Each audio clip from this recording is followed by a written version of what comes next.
Kandidat koji polaže za kategoriju prati vozilo ispred sebe koji mu pokazuje smer kretanja.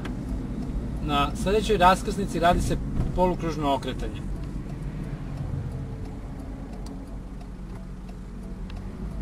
Motociklista se uverava da je levi pokazivač pravca i najkraćim putem radi polukružno okretanje ukoliko nema vozila iz suprotnog smera bez zaustavljanja. Ukoliko ima vozila iz suprotnog smera, dužan je da se zaustavi i sačeka prolazak tih vozila.